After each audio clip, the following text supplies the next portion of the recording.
Congress MP Rahul Gandhi మాట్లాడుతున్నారు, live చూద్దాం। जो भी कुछ कहे उसको बंद किया जा रहा है। आज दो चीफ मिनिस्टर्स के साथ हम लखनऊ जाने की कोशिश करेंगे, लखीमपुर खेरी जाने की कोशिश करेंगे, उन परिवारों से मिलने की कोशिश करेंगे। बताइए। शुक्रिया। Will have one by one. Will start with PTI Sanjeev Singh. इस तरह I've noted.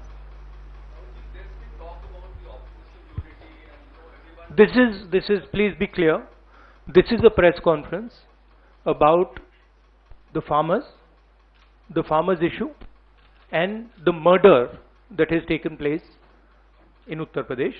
I would recommend that you don't try and distract that. I'm here to speak on that issue. I'm not going to get involved in that. If you are interested in asking a question about the farmers, you're welcome to do so.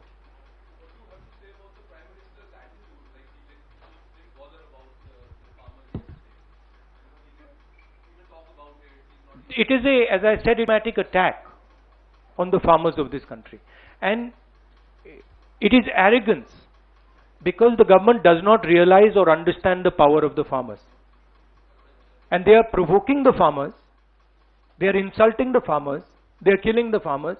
This is a very dangerous and bad idea. Siddharth from ANI. Yes.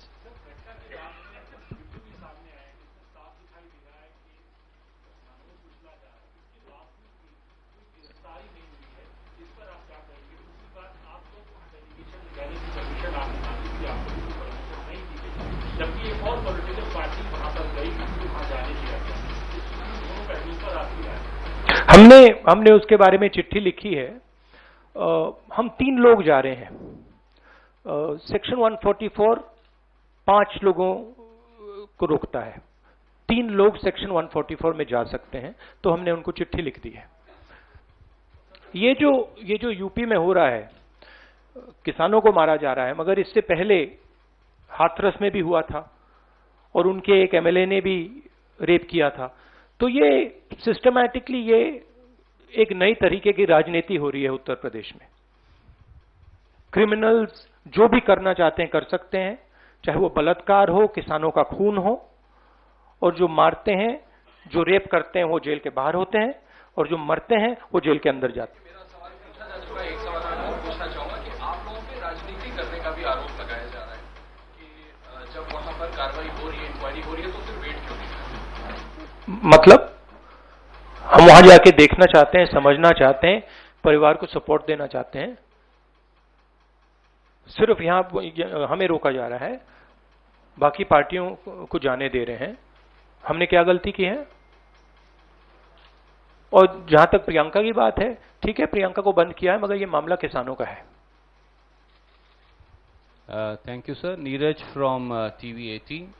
Rahul ji, कल आपके मुख्यमंत्री छत्तीसगढ़ के मुख्यमंत्री airport से पहुंचे, लखनऊ वहां रोक दिया गया, अब आप लोगों ने जाने के लिए तय किया है। आपको लगता है कि वो अनुमति लगे? क्योंकि अनुमति से तो इनकार कर दिया है वहां की सरकार ने। और दूसरी बात, आप लोग आरोप लगा रहे हैं कि सरकार साजिश रच रही है, और बीजेपी विपक्ष पे आरोप लगा रहे हैं कि विपक्ष के साथ राजनीति। देखिए, ये मैं आपको थोड़ा समझा देता हूं। जैसे अभी आपने बोला ये राजनीति हो रही है। देखिए, हमारा काम, ऑपोजिशन का काम प्रेशर बनाने का होता है। जब हम प्रेशर बनाते हैं तब वहां पे कार्रवाई होती है। हाथरस में हमने प्रेशर बनाया, तब जाके कार्रवाई हुई। सरकार चाहती है कि हम इस मुद्दे को उठाएं ना, प्रेशर ना बनाएं, कि जिन्होंने मर्डर किया वो भाग के निकल जाएं।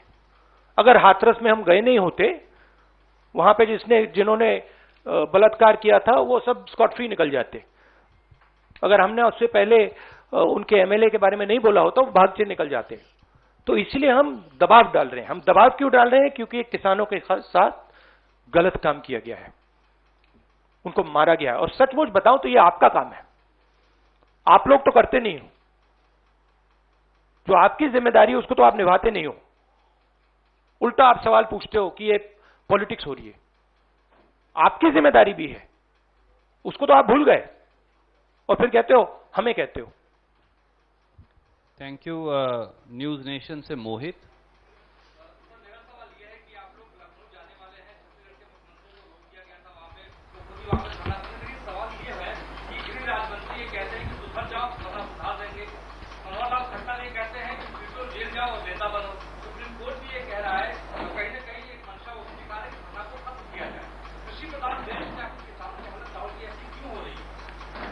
क्योंकि देश का जो ढांचा है, इंस्टीट्यूशनल जो स्ट्रक्चर है, उसको बीजेपी आरएसएस ने काबू कर लिया है।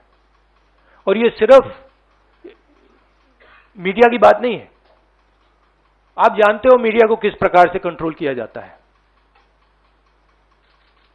इसी प्रकार से हिंदुस्तान के सब इंस्टीट्यूशंस को कंट्रोल किया गया है। सिंपल सा आंसर है। Thank you sir. NDTV. Dictatorship, देखिए यहां पे जो डेमोक्रेसी हुआ करती थी, आज हिंदुस्तान में डिक्टेटरशिप है। सीधी सी बात है। राजनेता उत्तर प्रदेश में नहीं जा सकते। कल से हमें कहा जा रहा है कि भैया आप उत्तर प्रदेश नहीं जा सकते। छत्तीसगढ़ के चीफ मिनिस्टर जाते हैं, किसानों से मिलने जाते हैं, उनको कहा जाता है सेक्शन 144। ये कहते हैं मैं तो अकेला हूं, 144 कैसे लागू होगा? कोई जवाब नहीं। अब डिक्टेटरशिप किस बात की है? क्यों डिक्टेटरशिप? क्योंकि भयंकर चोरी हो रही है। जो स्मॉल मीडियम बिजनेसेस हैं, छोटे व्यापारी हैं, उनसे चोरी हो रही है। किसान हैं, उनसे चोरी हो रही है। और जो आम जनता है, उनके जेब में से चोरी हो रही है। पेट्रोल डीजल के दाम बढ़ते जाते हैं और जो हिंदुस्तान की आवाज है उसको कुचला जा रहा है।